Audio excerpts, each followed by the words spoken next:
Hoje eu te digo e tenho provas suficientes para afirmar que minha filha estava sendo violentada, porque ao longo desses 7 anos a mãe e o pai dela se dedicaram a fazer a investigação, porque nós queremos chegar à verdade sobre por que assassinaram nossa filha, e a trataram como algo qualquer, como um animal. Isso é o que uma mãe e um pai não perdoa, a maneira como tiraram a vida da sua filha. É muito difícil voltar a falar e a sorrir, pois você já não tem mais essa pessoa, porque sua família não está completa. No nosso país, os casos de violência de gênero e suas consequências se tornaram uma estatística que, há mais de uma década, não para de crescer de forma alarmante. São histórias que, infelizmente, muitas vezes acabam em tragédia. Então, hoje vamos ouvir a voz de Maricruz Velasco Nájera, uma mãe cuja vida mudou para sempre após a terrível perda de sua filha, Carla Yesenia Gomes Velasco. Meu nome é Maricruz Velasco Nájera, mãe de Carla Yesenia Gomes Velasco, assassinada em 4 de julho de 2018, de Tuxtla Gutiérrez, Chiapas. Bem, Carla era uma menina de 19 anos e meio, uma garota que tinha aspirações, projetos. Ela estava cursando Direito na Universidade Salazar.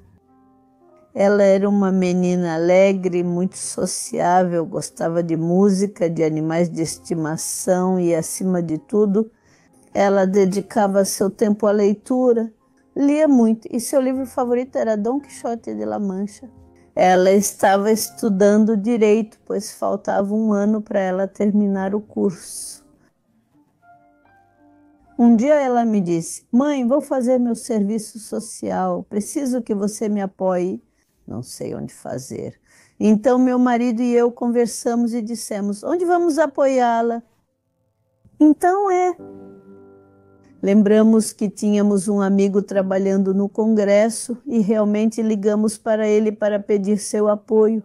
Como minha filha pode ingressar no Serviço Social do Congresso do Estado? E ele nos disse: "Deixe-me ver, vou falar com o deputado, estou com Carlos Penagos e vamos ver de que forma podemos colocá-la lá." Cerca de 2 dias depois, ele nos avisou e disse que sim, ela poderia se integrar para fazer seu serviço social. Então ela chegou, nós a apresentamos e ela começou. Foi cerca de 1 mês e meio, me parece, fazendo o seu serviço. E então ela chega e nos diz: "Mamãe e papai, me convidaram para a campanha política do deputado Carlos.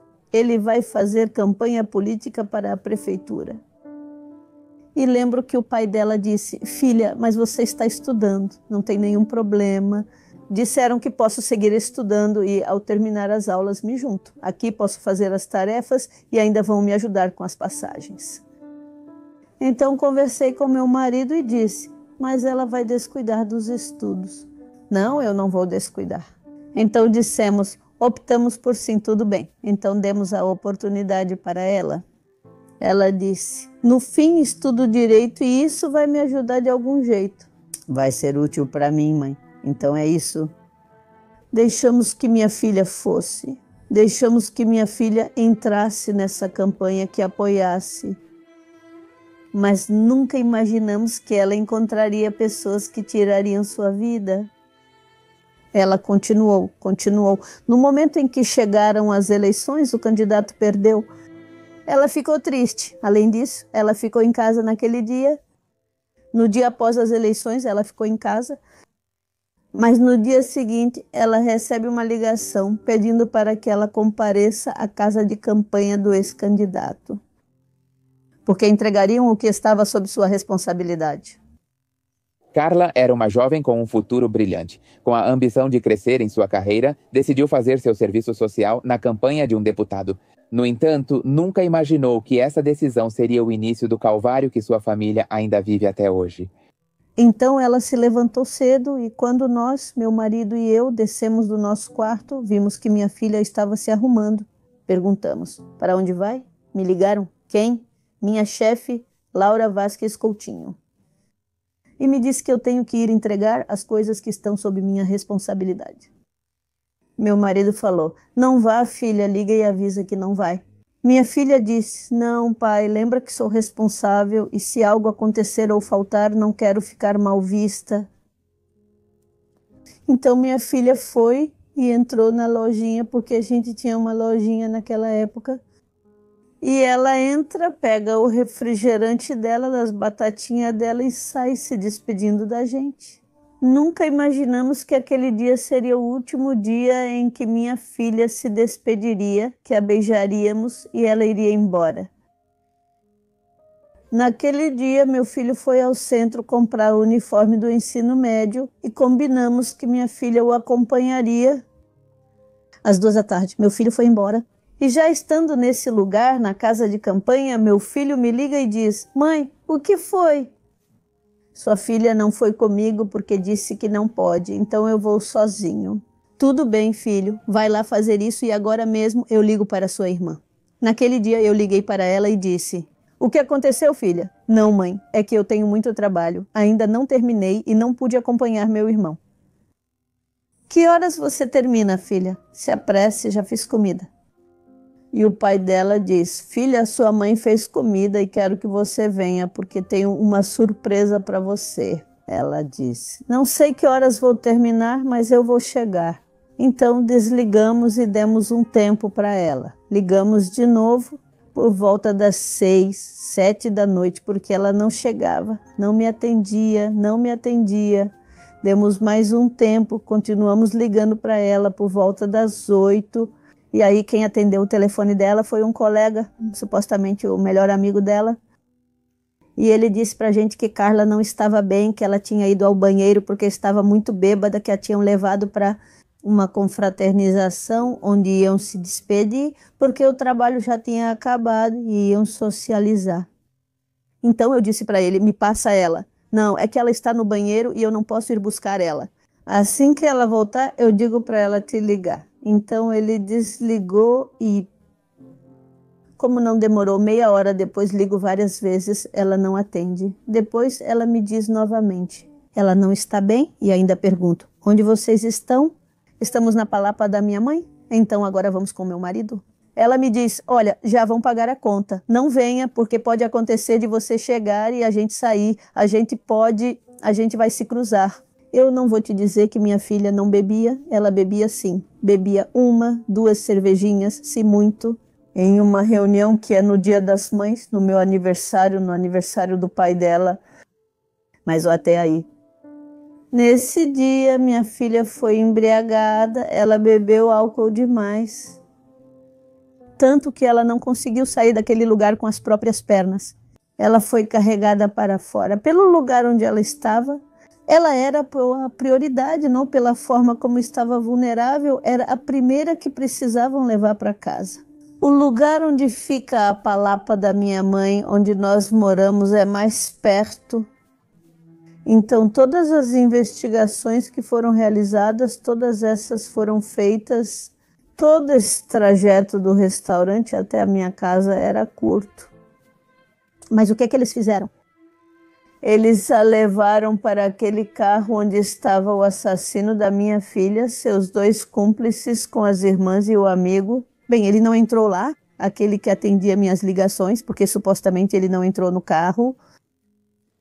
Mas o que ficou claro é que eles já tinham a intenção de assassinar minha filha, porque assim... Foi assim que tudo saiu nas investigações. O que eles fizeram? Eles a colocaram no carro e foram embora. Do anel viário norte, onde estavam, deram toda a volta na cidade até chegar ao anel viário sul. Então, minha filha foi levada praticamente inconsciente, mas dentro do carro ela estava sendo violentada. Hoje eu te digo isso e tenho provas suficientes para afirmar que minha filha estava sendo violentada enquanto a levavam. Porque ao longo desses 7 anos, a mãe e o pai dela se dedicaram a fazer a investigação. Queremos descobrir a verdade sobre o assassinato de nossa filha.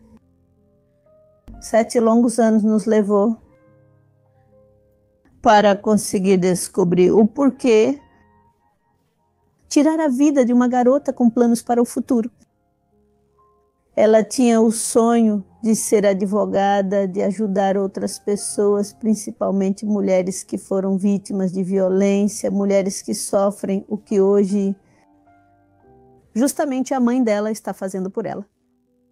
O que parecia um dia comum de trabalho acabou sendo o último em que os pais de Carla a viram viva. A partir daí, começou uma busca desesperada, um caminho cheio de dor, silêncio e indiferença institucional, que levaria sua família a um ponto sem retorno e marcaria suas vidas para sempre. Quando levam minha filha, certo? Eu comecei a procurar minha filha quando ela não atendia minhas ligações. Nesse dia, no dia 4, eu me lembro, eu liguei para a chefe imediata dela e ela não atendia. Liguei para o amigo e ele atendeu e eu disse: "Oi, Renê, onde está minha filha?" Bom, era para ela já estar em casa, é que ela não chegou. E ele me disse: "Bem, é que eu vi que quem a levou foi a Laura. Por que você não a trouxe?" "Não, é que eu nem entrei no carro." Então ela disse: "Agora eu ligo para a Laura." "Liga, já tentei, mas ela não atende." Liguei novamente para a Laura e ela atendeu. "Sim, diga." "Olha, doutora, digo, minha filha não chegou e vocês supostamente estavam trazendo ela." "Sim, deixamos ela perto da casa dela." "Como assim?" eu disse. "Sim, a meia quadra." "Como assim meia quadra?" perguntei. "Sim, é que minha filha não chegou."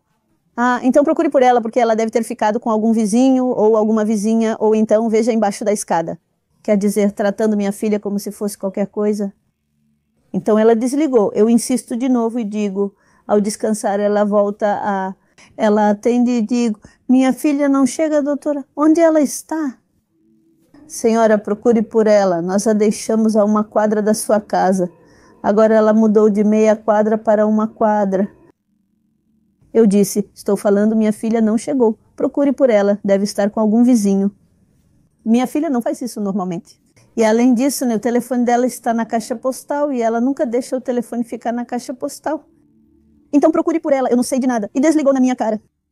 Tento ligar de novo e ela me diz: "Olha, senhora, é que eu não sei."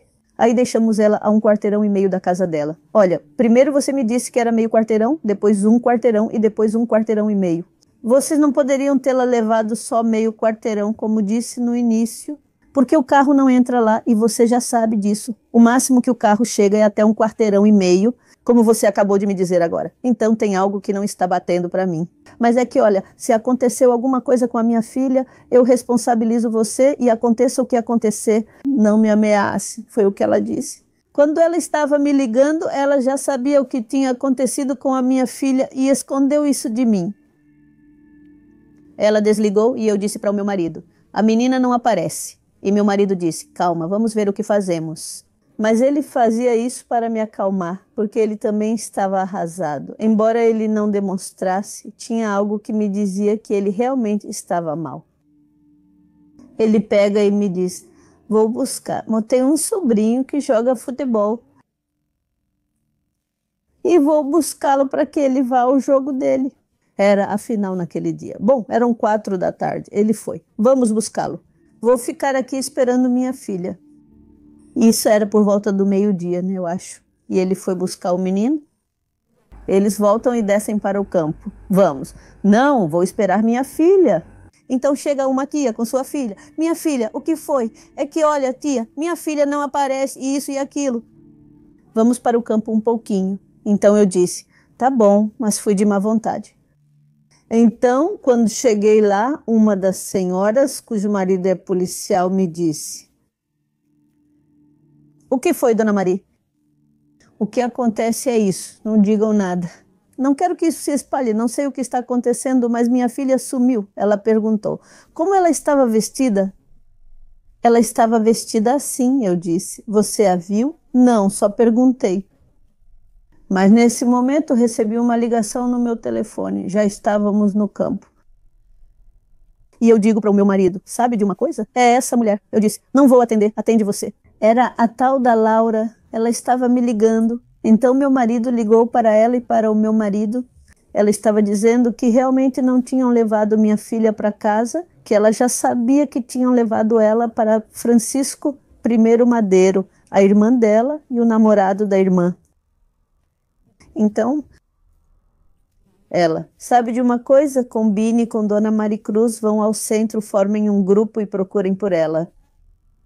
Minha irmã disse que quando eles acordaram, Carlita já tinha ido embora e não a encontraram.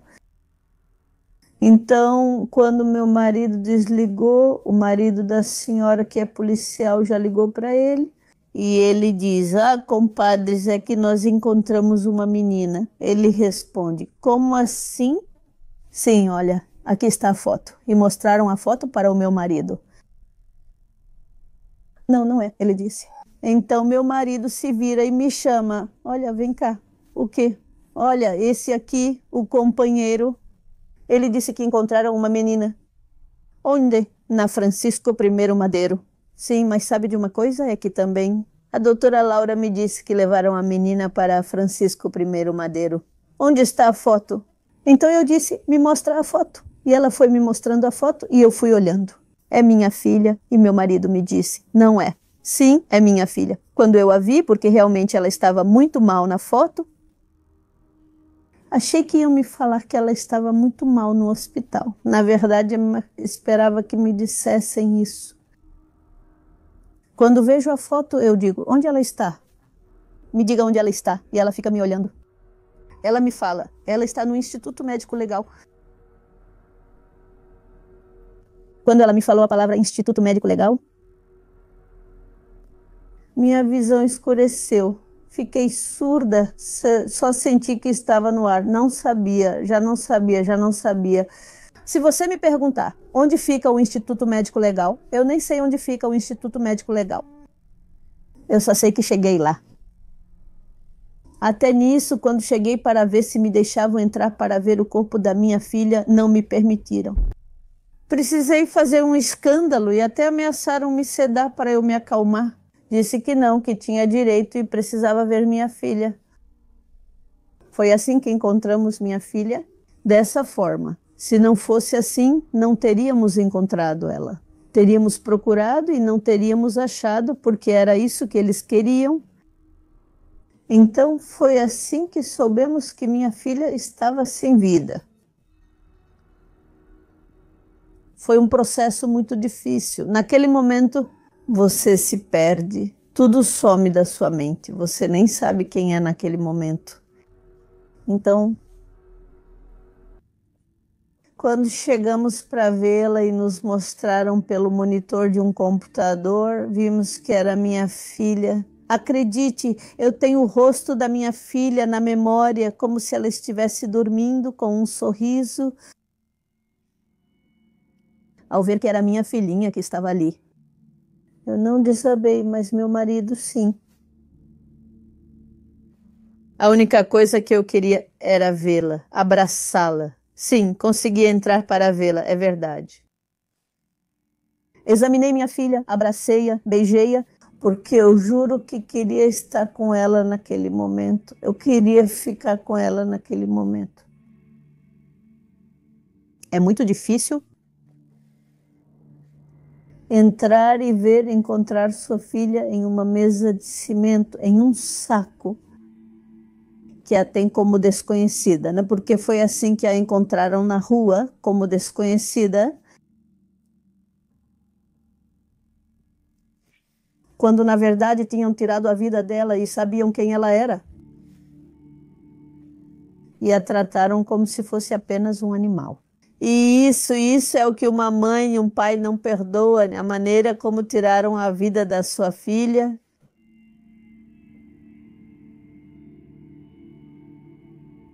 Meu marido, quando eu te digo que estavam tentando levar minha filha, porque eu não sei, quem tinha pago a funerária e a resgataram, meu marido pediu que a levassem para casa. Na verdade, íamos levá-la para uma funerária para fazer o velório, mas no final, quando eu disse não, vamos velar ela aqui em casa, veio muita gente, muita gente. Eu falei com minha filha no caixão, é verdade. Eu praticamente reclamei com ela. Por que você não me respondeu se eu estava te chamando? Acredite, eu vi no caixão, quando minha filha começou a chorar, uma lágrima escorreu dos olhos dela. E a única coisa que eu disse foi: me perdoa, filhinha, não quero que você chore. Por favor, me perdoa. Agora você está comigo, agora você está em casa. Não era assim que eu queria te encontrar, mas agora você está com a mamãe.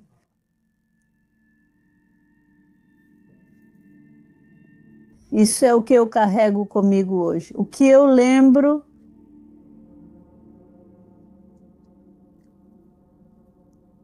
de ver tanta gente e todas aquelas pessoas eu não conhecia, eram pessoas que ela conhecia.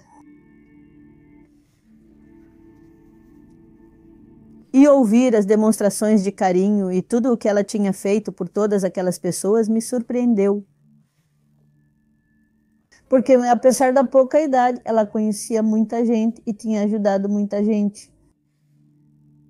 Hoje está claro para mim que minha filha seria alguém, algo na vida. Infelizmente, ela cruzou o caminho de pessoas más que tiraram sua vida. E acredite, eu me sinto culpada, às vezes me sinto responsável pela morte dela, porque se eu não a tivesse levado para aquele lugar, se eu não a tivesse colocado para fazer o serviço social, minha filha estaria viva.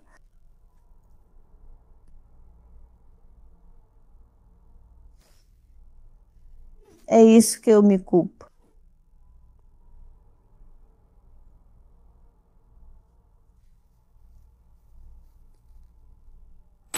De coração partido, mas determinados, os pais de Carla nunca deixaram de buscar justiça para ela. Nesse percurso, enfrentaram grandes injustiças e tropeçaram repetidas vezes, com o que parece ser uma conspiração destinada a encobrir e proteger os responsáveis. Hoje eu quero te dizer que, nesse meio tempo, não chegamos à verdade sobre o assassinato da minha filha. Não se sabe o motivo, mas sim que ela teve uma morte violenta. Praticamente o próprio Ministério Público montou o processo do jeito que eles quiseram. Por quê? Porque há pessoas envolvidas que têm poder político e econômico. Há 2 mulheres envolvidas que são parentes políticas do ex-governador, que por 6 anos as protegeu, as encobriu para que não fossem tocadas. Hoje ficou tudo claro para nós, esses 6 anos de impunidade que vivemos no caso da minha filha.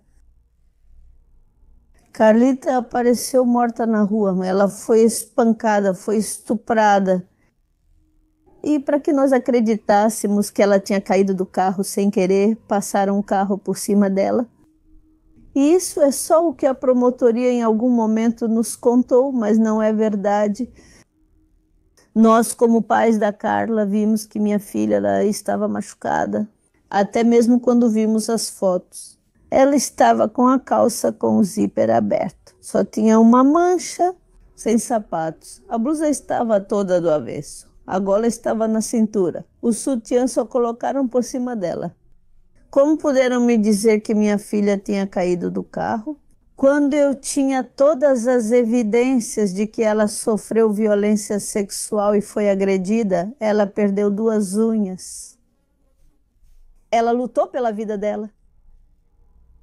Toda essa parte do joelho, as pernas estavam todas arranhadas, o cabelo. Ela estava com o cabelo preso naquele dia e quando a encontramos estava solto e todo bagunçado. Na verdade, nem dava para pentear.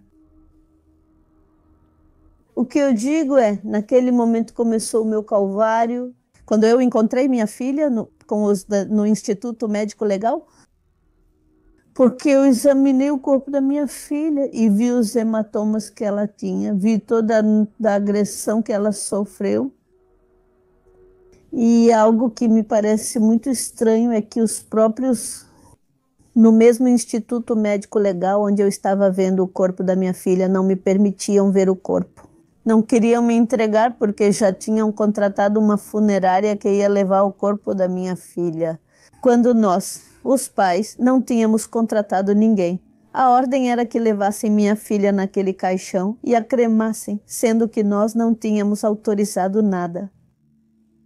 Por isso percebemos que havia muitas coisas estranhas. Naquele momento você se perde, você esquece.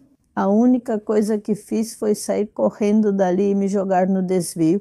Eu queria morrer ali, graças a Deus.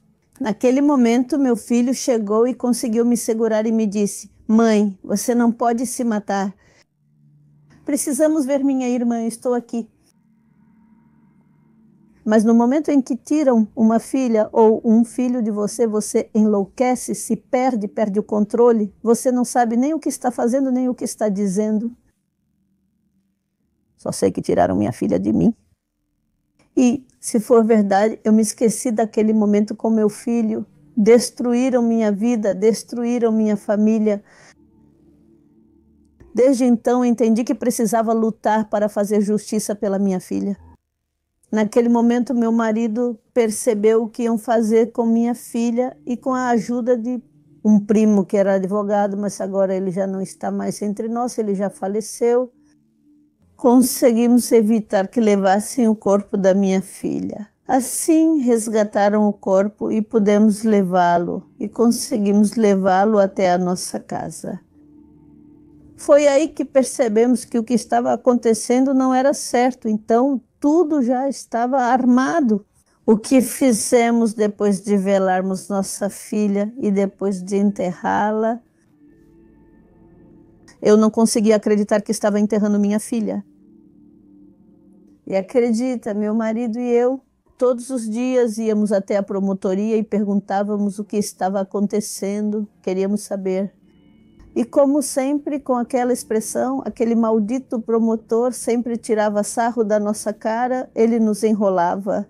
E toda vez que chegávamos, ele fingia que não sabia de nada, de chamar o pessoal dele para ir fazer as investigações, quando na verdade não estavam fazendo nada. Tudo já estava armado. Naquele momento, uma amiga que estava trabalhando comigo naquela época me acompanhou.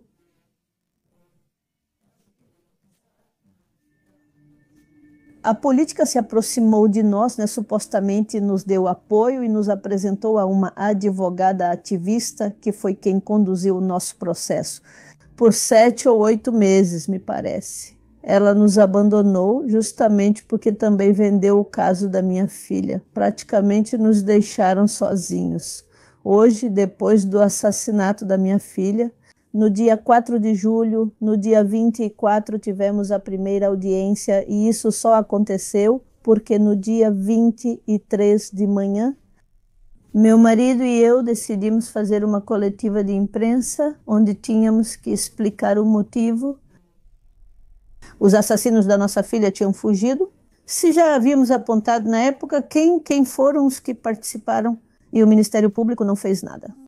No dia 23, às 11 horas, fizemos a coletiva de imprensa. Na madrugada do dia 24, o mesmo promotor ligou para o meu marido, pedindo para que fôssemos a Cintalapa, porque iria acontecer a primeira audiência, e que tinham prendido o assassino da minha filha. Então vimos que, através de pressão, conseguimos fazer com que prendessem o assassino da minha filha. Então o processo começou. Desde o início, dissemos que tinha que ser tratado como feminicídio, porque sim, havia perspectiva de gênero, mas infelizmente aqui naquele momento, em 2018, não enxergavam os feminicídios. Não queriam reconhecer ou declarar que os feminicídios realmente existiam, ou são mortes por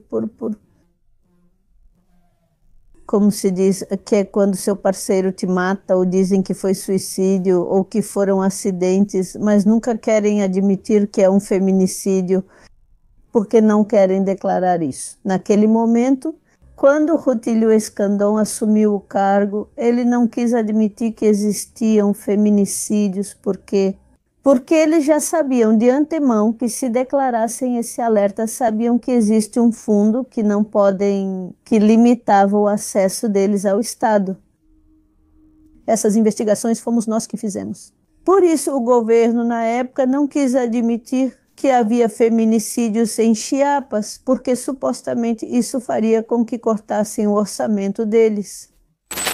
Um ato tão violento causa sequelas físicas e emocionais profundas. Maricruz compartilha que, apesar da dor, encontrou nela o motor que a impulsiona a transformar sua tragédia em ação. Assim nasceu a Fundação Carla Velasco, um espaço onde hoje oferecem apoio e acompanhamento a vítimas e famílias que passam por situações semelhantes à dela.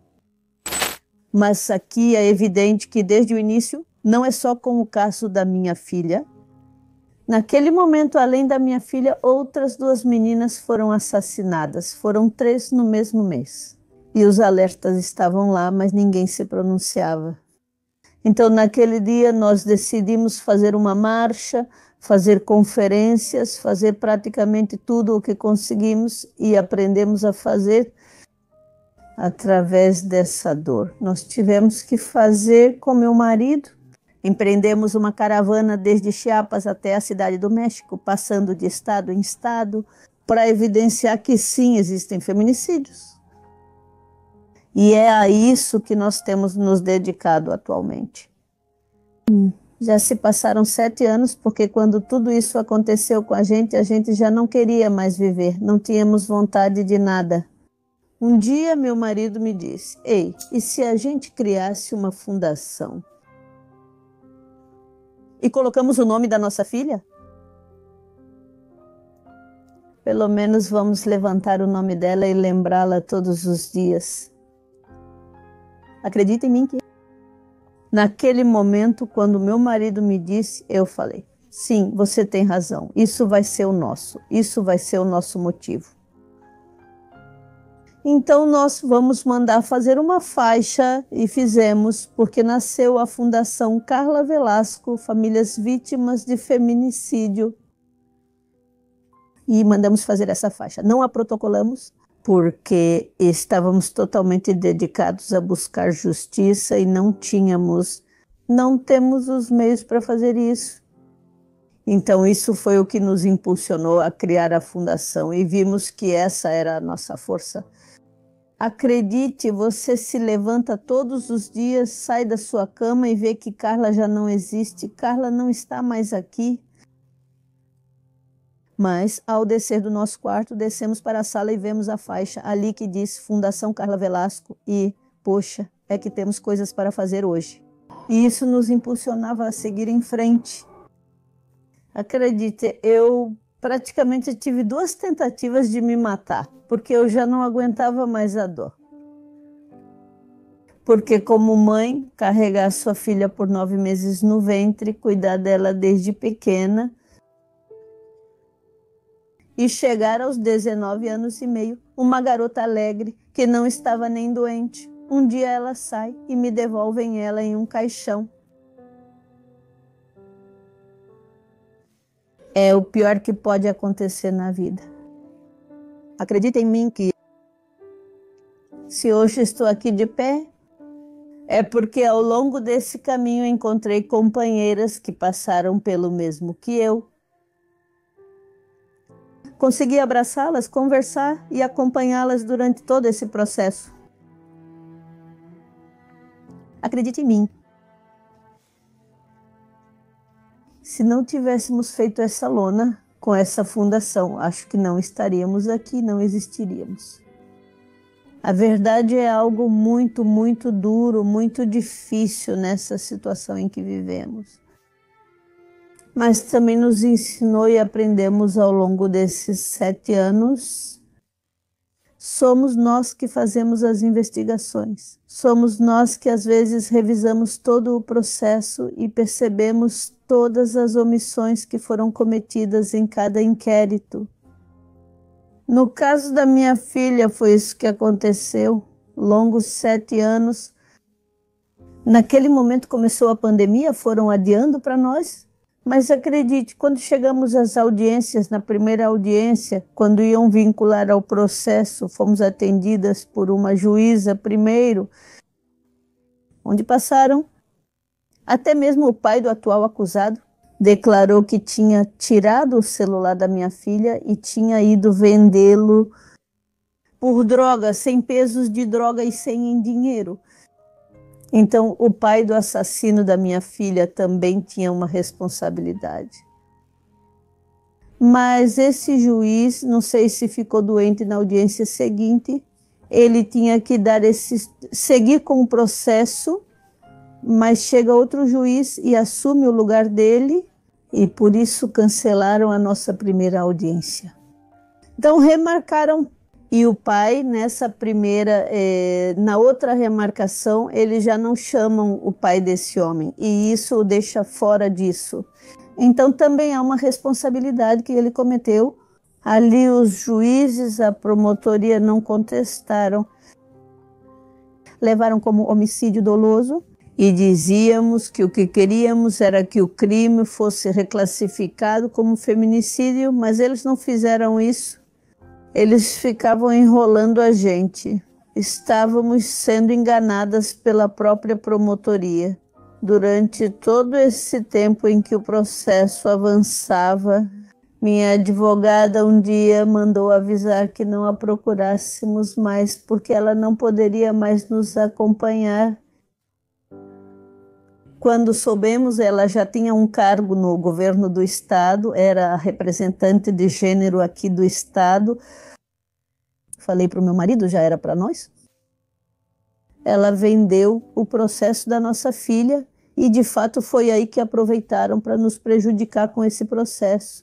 Ficamos indefesos, não temos dinheiro para pagar um advogado. Eles nos deram um assessor jurídico lá da promotoria. Desde o início, quando ele assumiu o caso, dissemos para pedir a reclassificação. Ele pediu, mas não concederam, disseram que tinha que seguir o processo. Quando chega a sentença, ele é condenado a 8 anos por homicídio doloso. Naquele momento enlouqueci, disse ao juiz que ele estava errado, que não era verdade, pois era um feminicídio. Coisa que esse juiz me proibiu. Já não queria mais me deixar entrar nas audiências porque me evitaram muito, é verdade. Atropelaram meus direitos como vítima indireta. Não estive em todas as audiências e colocam a culpa porque estava acontecendo a Covid, quando isso não era verdade. Quer dizer, houve momentos em que eles evitaram que eu estivesse nessas audiências e nem o Ministério Público fazia nada para que eu conseguisse entrar. Então nós vivemos uma situação em que nossos direitos como vítimas indiretas foram atropelados, fomos revitimizados. Então a única coisa que eu e meu marido pudemos fazer foi dizer: o que temos que fazer? Então vamos para as marchas, temos que fazer protestos. Chegamos até mesmo a nos acorrentar do lado de fora do Palácio do Governo, fazer greve de fome, para conseguir que hoje, digamos que nem o próprio Estado conseguiu fazer o trabalho. Tivemos que chegar até a Suprema Corte de Justiça da Nação e ouvir que sim, a perspectiva de gênero no caso da minha filha. Mas isso me custou muito, me custou a vida, pode-se dizer, porque tentaram nos assassinar na minha casa, já tentaram nos atropelar, jogar o carro em cima da gente e, graças a Deus, não conseguiram alcançar o objetivo deles. Eu continuo aqui. Um dia, quando estávamos voltando do México, porque fomos para ver qual era o parecer da Suprema Corte, e por unanimidade nós vencemos que sim, existe perspectiva de gênero, e dizem aqui aos magistrados de Chiapas, sim, existe perspectiva de gênero e investigue. Então isso nos leva a poder chegar à reclassificação do crime, porque nos impediram, nos proibiram que a antropóloga ele apresentasse suas provas no caso da minha filha. Quem fez isso foi o próprio Ministério Público. Disseram que não podiam permitir que a antropóloga apresentasse seus laudos periciais, porque ela ia contradizer tudo o que já tinham. Já havia dinheiro envolvido e não queriam que a responsabilidade caísse sobre outros. Então só percebemos tudo isso quando chegamos à Suprema Corte. Bom, isso aconteceu recentemente, foi no ano passado. Ainda assim, houve a reclassificação para feminicídio, deram uma pena de 55 anos de prisão.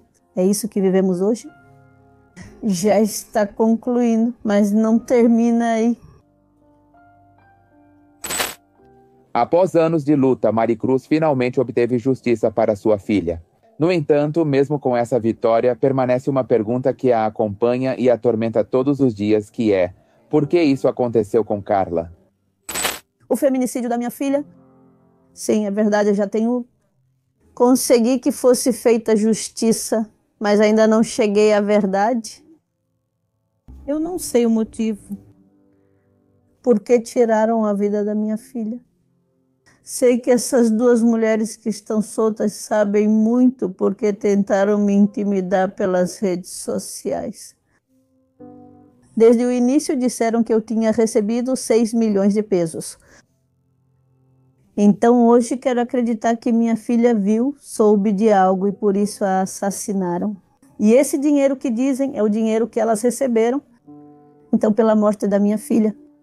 Hoje ainda não ficou totalmente claro para mim porque continuo caminhando, buscando, me questionando, porque como mãe, como pai da Carla, queremos chegar à verdade, porque essa é uma resposta que sempre nos perguntamos, mas no caminho você vai encontrando coisas que às vezes te deixam surpresa. E acima de tudo estamos na face de que, pois estamos vendo a questão do reparo, que também precisa ser feito de uma forma nova. Audiência, tem que ser feita uma audiência para tudo isso. É algo muito desgastante que nos leva e que durante todo esse tempo continuamos sendo revitimizados. Então, a única coisa que nos resta fazer hoje em dia é seguir em frente, lutando e pedindo justiça, porque até esses servidores públicos pedimos que fossem destituídos de seus cargos, porque eles não deveriam mais estar na promotoria, porque aqueles que fazem um mau inquérito sempre vão continuar fazendo isso, mesmo que existam alertas, mesmo que existam protocolos, eles não vão fazer do jeito que sempre estamos pedindo. Então, de que adianta tudo isso para nós? O que eles devem fazer nas promotorias, como já dissemos, em qualquer lugar que vamos e falamos com a promotoria, com os governos, é que eles precisam olhar para as pessoas que trabalham lá. Isso é como disse o novo governador atual, que nem mesmo estando na prisão e saindo de lá, você vai se reintegrar à sociedade. É muito difícil que eles se reintegrem à sociedade. O mesmo acontece com os servidores públicos. Aqueles que já têm esse mau hábito, uma prática tão ruim, sempre farão isso onde estiverem. E esse é o sistema contra o qual lutamos. Por quê?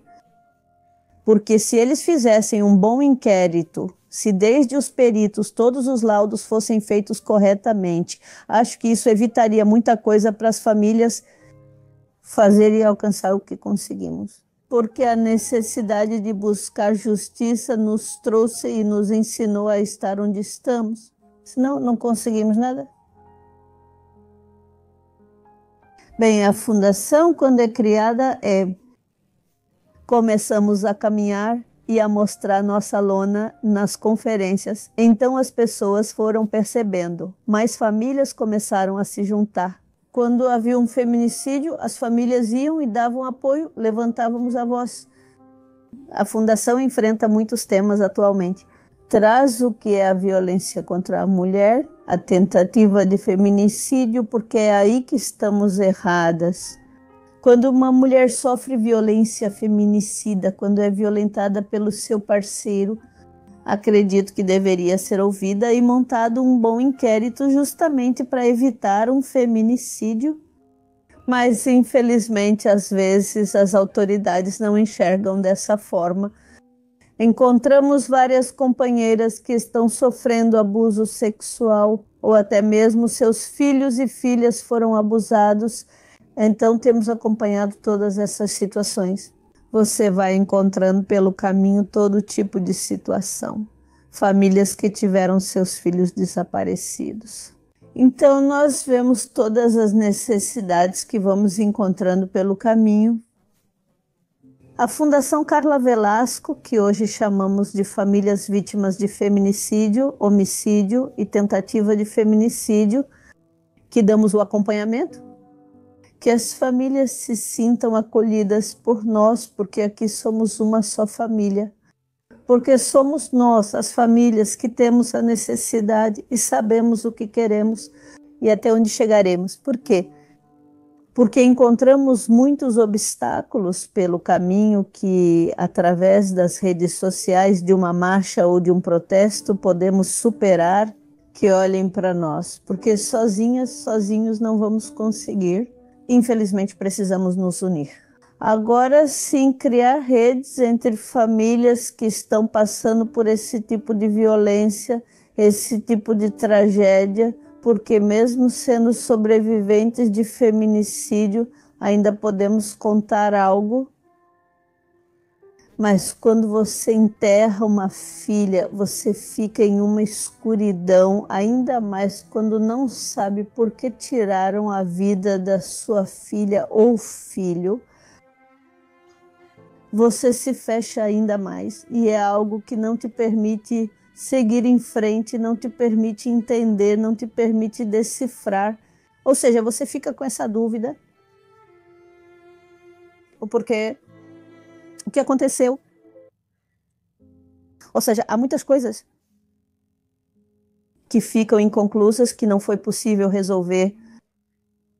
E eu sempre me pergunto com meu marido, todos nós focamos em ver o que é o tema de um feminicídio, mas tem uma coisa, né, uma coisa muito grave que às vezes nem as autoridades prestam atenção. O que fica depois de um feminicídio? O que acontece depois de um feminicídio? Quem são os que ficam para trás? Somos nós, as famílias, que vamos nos acabando, vamos desmoronando pouco a pouco. Nem porque você faça terapia psicológica, nem porque tenha os melhores para te ajudar ou te ouvir, vai acabar a necessidade que a gente sente, porque estamos destruídas e não conseguimos reconstruir uma vida que nos foi tirada. É muito difícil voltar a falar e a sorrir. Pois já não tem mais aquela pessoa. Porque sua família está incompleta. Há famílias que desmoronaram completamente. Acredite, nós como família Gomes Velasco éramos 4. Éramos 4. Uma família linda e para nós éramos uma família feliz. Temos uma casa grande, construímos uma casa grande.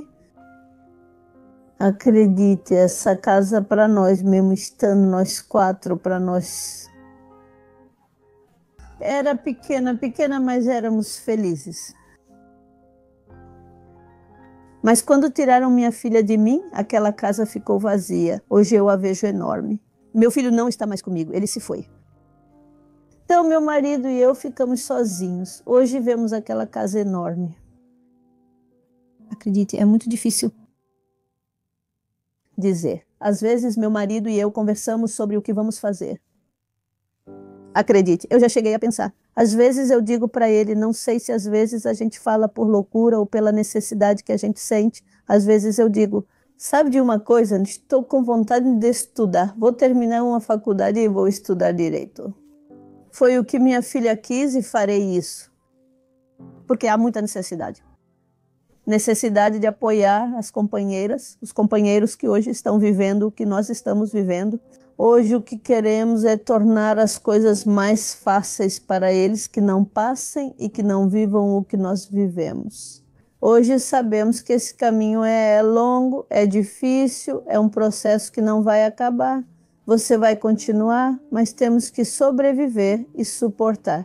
É algo muito angustiante, mas também algo que nos ensinou. Ter mais empatia, entender toda essa causa e abraçar mais famílias. Porque falta mais humanidade para realmente entender. Porque às vezes você consegue ver e ver que é algum caso que existe. E às vezes muita gente só começa a criticar. Mas não analisamos e sem viver não entendemos. Mas quando a gente está nesse processo, a gente vê as coisas de forma diferente. Apesar da mudança lenta gradualmente, a pressão social exercida por fundações como a Fundação Carla Velasco começou a se refletir em processos mais ágeis e em avanços dentro dos dossiês de investigação, conquistas que em governos anteriores simplesmente não eram vistas. Bom, então, quando minha filha foi assassinada, o que veio depois foi ainda pior. Mais meninas assassinadas, começaram os sequestros, os desaparecimentos. Aqui em Tuxtla já não dava nem para sair nas ruas. Então, tudo isso foi acabando. E, sinceramente, viver com medo, sair na rua, porque, afinal, a qualquer momento podemos ser tiradas da vida por qualquer um. Não, então não havia autoridade, mesmo que tivéssemos um governo, não existia. Mas hoje sim, faz poucos meses que estamos vivendo com o novo governo. Já houve a mudança. E hoje eu posso dizer, nós como Fundação Carla Velasco, que caminhamos e trazemos cerca de 11, 12 famílias que estão conosco. Vimos que as portas se abriram para nós. Agora sim, podemos ter um diálogo com as autoridades onde as coisas estão caminhando. Agora somos ouvidos nesta nova administração, porque na anterior era tudo ao contrário. Nem sequer nos permitiam nos aproximar dos órgãos competentes. Hoje é mais fácil. Posso te dizer que durante a posse o novo governador tem havido feminicídios, porque isso não parou, isso não podemos justificar. Tem havido mortes violentas de mulheres, mas também não demoraram para prender os feminicidas. Esses cerca de 23 feminicídios que aconteceram desde que o governador tomou posse até agora, todos já estão judicializados. Então dá para ver a mudança, sim. Como dizem muitas jornalistas e como dizem muitas pessoas nas redes sociais, mas os feminicídios continuam. Sim, infelizmente sim, mas como já dissemos, o feminicídio não vai parar enquanto não parar a violência contra as mulheres. Porque a maioria dos feminicídios que ouvimos falar são cometidos pelo próprio parceiro, pelo mesmo companheiro. Então é isso que nos leva a entender que a partir daí precisamos tomar decisões. Se você sabe que está sendo violentada, então tome a decisão de denunciar e se afastar. Para que você não seja mais uma, que não tenhamos mais. Isso é o que temos buscado e encontrado ao longo do caminho. Também sabemos que as companheiras às vezes não denunciam, porque a própria promotoria não permite que façam uma denúncia adequada, pois não dão a atenção como deveriam. É desgastante, sim, é muito desgastante, mas infelizmente, se não colocarmos um basta, vamos continuar igual ou pior. Sim, claro que sim, a Fundação está aberta para todos, tanto dentro do Estado quanto fora do Estado. Nós temos feito caravanas desde que começamos com isso há 6 anos. Todo final de fevereiro nós vamos para o México, porque fazemos as marchas no México no dia 8 de março e muitas companheiras já nos conhecem. O que nós fazemos é passar de estado em estado, divulgar o que vivemos, o que fazemos, os processos que passamos, o desgaste que tivemos. Fazemos nossos comícios no que é o zócalo de cada capital. Chegamos a Oaxaca, fomos a Veracruz, estivemos em Puebla e chegamos à Cidade do México. Teve um ano em que fomos pelo lado norte, que chegamos a Sonora, chegamos até Juárez, Chihuahua, onde nós fomos até onde está a placa da Marisela. Vocês sabem que ela é uma mãe que também lutou, e então as evidências levaram a um assassino de peso que infelizmente os juízes liberaram. Então dá para ver que não é só em Chiapas, é em todo o país. A necessidade de justiça que temos buscado. Inclusive mães foram assassinadas por buscar justiça para as filhas. Então eu disse uma coisa, eu realmente lamentei muito a morte de Marisela por buscar justiça pela filha dela.